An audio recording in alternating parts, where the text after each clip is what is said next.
Sonic the Hedgehog means many different things to many different people. For the older generation, his name evokes feelings of nostalgia, the glory days of 2D side-scrolling action. For younger fans, he might just be another weird internet meme, or, depending on which games you played or shows you watched growing up, he could be the coolest or lamest hedgehog ever.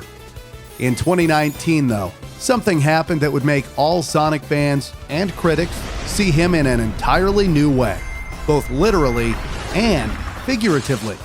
Oh, and there is more. In 2022, Sonic's first open-world game was released.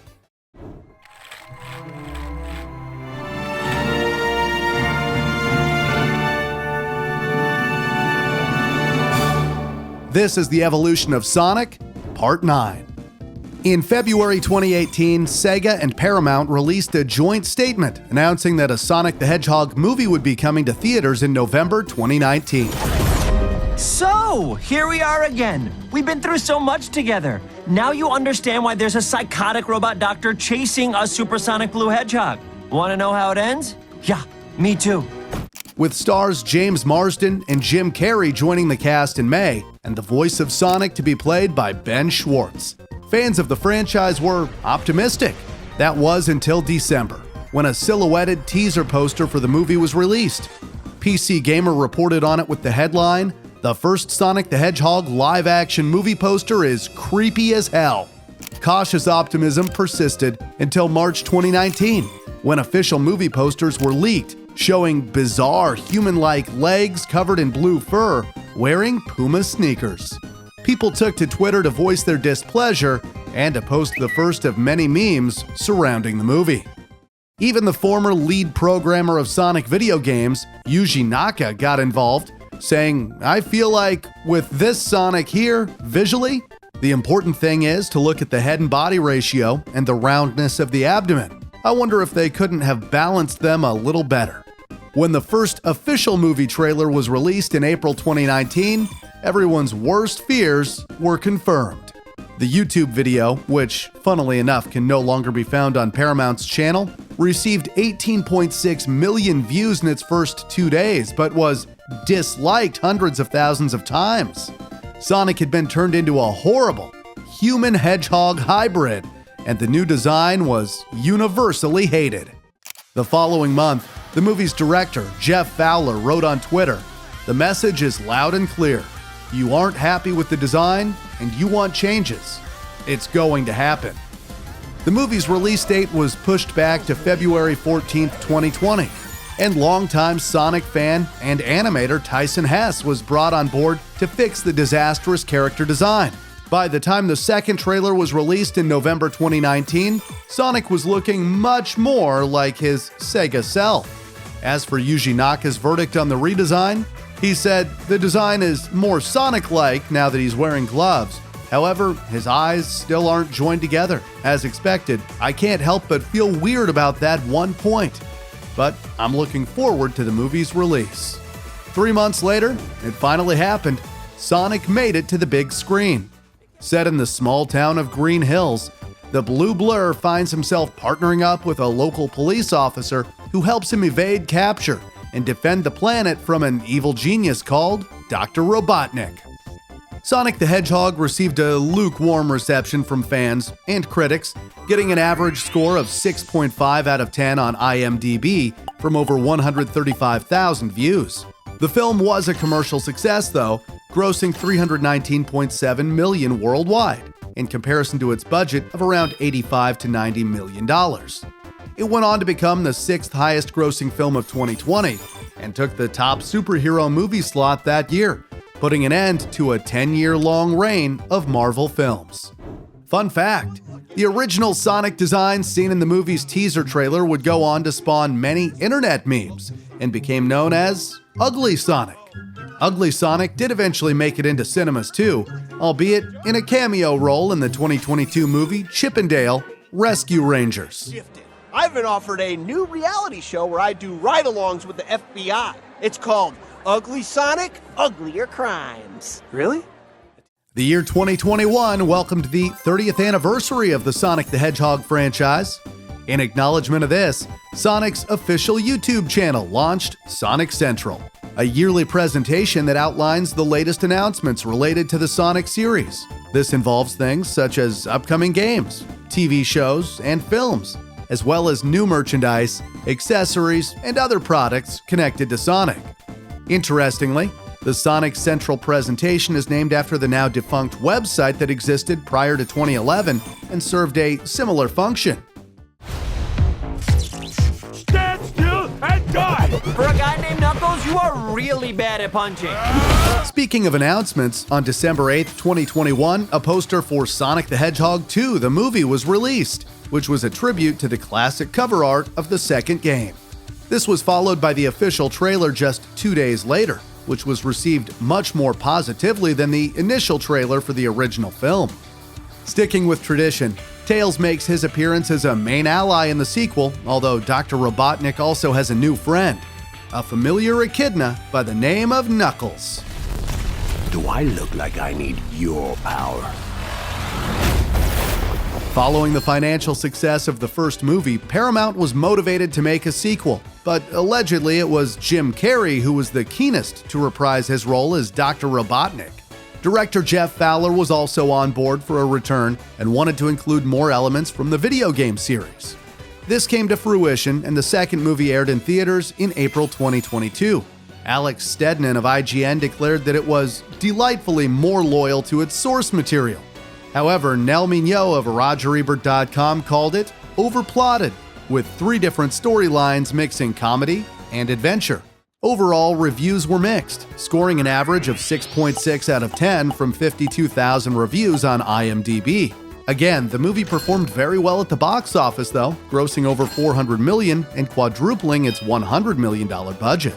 6 million tickets were sold in the US and Canada alone during the film's opening weekend, making it the current record holder for a video game movie adaptation. Fun fact, an original song called Stars in the Sky was recorded for the movie by Kid Cudi, who was a huge Sonic fan. When the movie was released, Kid Cudi rented out an entire theater in California and invited his 2.1 million followers on Twitter to join him for free. Actor Ben Schwartz, who returned to voice Sonic in the movie sequel, also attended the screening, and afterward he tweeted, "Going to Kid Cudi's fan screen of the first Sonic movie is where I saw how much he loved our blue blur. We are so lucky he had time to record an original song for Sonic Movie 2. His music, heart, and passion makes our movie better."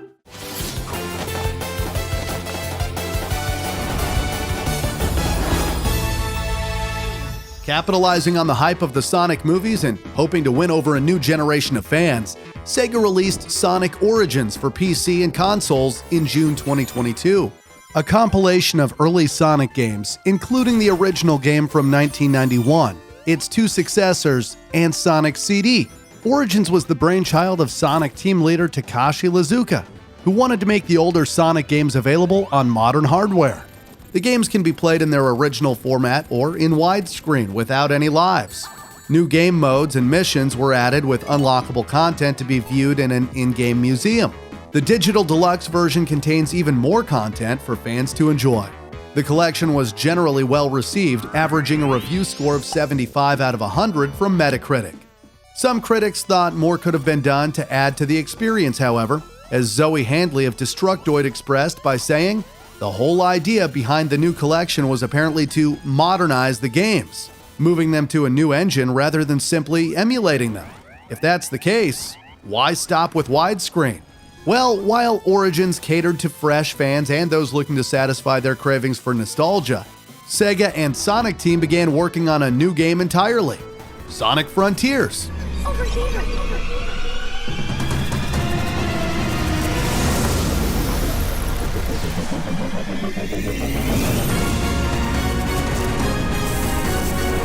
Fun fact, over the years, countless Sonic fan-made projects have been made, but one of the most impressive fan-made games has to be Sonic Omens. The developers received a lot of criticism for their attempts to monetize a fan-made project, but I think we can all appreciate the stunning graphics. It's amazing that they were able to finish the game at all. That's not something you see very often with fan-made games. I think it's time we made a visit to our mustache friend. What a shame.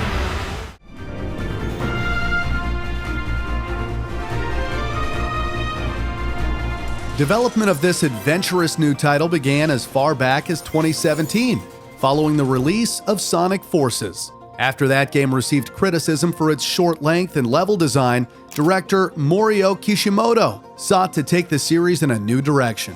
Yeah, I know, another one. Sonic Team felt that the franchise had reached its limit in terms of traditional linear gameplay, and that players were not being given enough freedom. It was Kishimoto himself who came up with the idea of making an open-world Sonic title, and development was soon underway. The official game trailer for Sonic Frontiers was released alongside the second movie trailer in December 2021, and showed Sonic in an open-world setting facing off against a large, unidentified foe. Finally, after 5 long years in production hell, lengthened by the COVID-19 pandemic, that meant Sonic team members had to remotely work from home for the first time ever. Sonic Frontiers officially released on the 8th of November, 2022. Available to play on Xbox, PlayStation, PC, and Nintendo Switch, the 3D action-adventure platform title opened up a whole new world to Sonic fans. Literally. Starfall Islands provides the setting, which has been compared to that of The Legend of Zelda: Breath of the Wild. But the free-roaming environment retains classic Sonic elements, such as springs, boost pads, and grind rails. The game's story begins with Sonic, Tails, and Amy Rose investigating the disappearance of the Chaos Emeralds when suddenly they're sucked into a wormhole and become separated.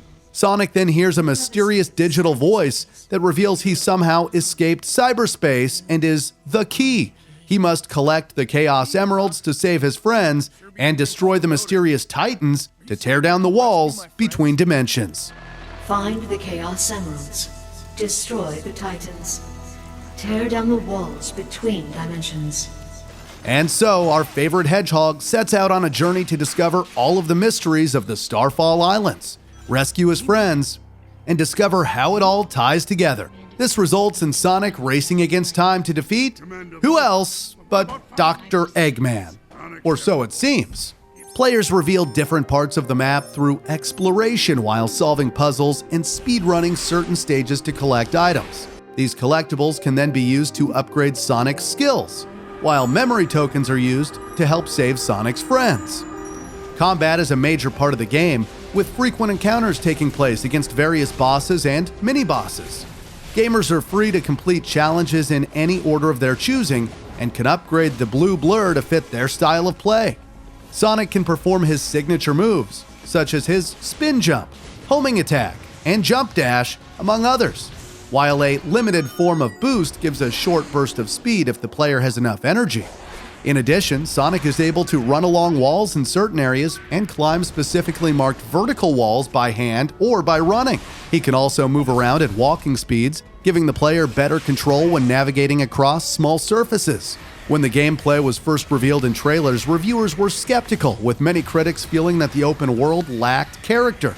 In response to these concerns, IGN's Mitchell Saltzman alluded to the lyrics of the band Crush 40, who provided the main theme song for 1998's Sonic Adventure on the Sega Dreamcast. Simply put,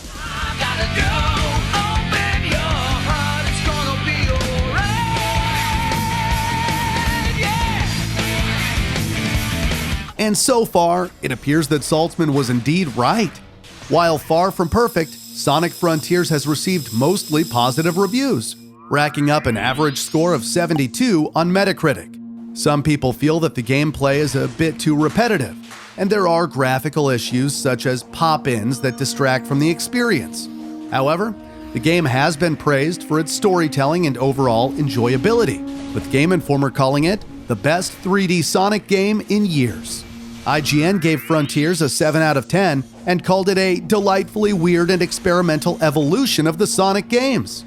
Just like many other critics, they enjoyed the game and thought it was a very promising first attempt at what could be a bright new era for Sonic and Friends. As of writing, Sonic Frontiers holds a 10 out of 10 rating on Steam and has set a new record for the most concurrent players of any Sonic game on the platform. A peak of 19,181 concurrent players smashes the previous high of 11,937 set by Sonic Mania. Total sales figures have yet to be calculated, but what matters most is that Sonic appears to be back to his blue blazing best. And after more than 30 years of running across our screens and keeping us entertained, that's something to be celebrated. So, cheers, Sonic! Enough running. We're gonna fix the world! I'm in the realest of danger. I'm in the realest of danger. Sonic! Shadow?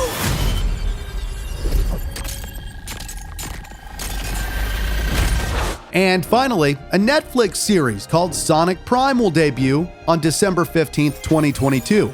It sees Sonic racing through parallel dimensions to reconnect with his friends and battle Dr. Eggman to ultimately save the world.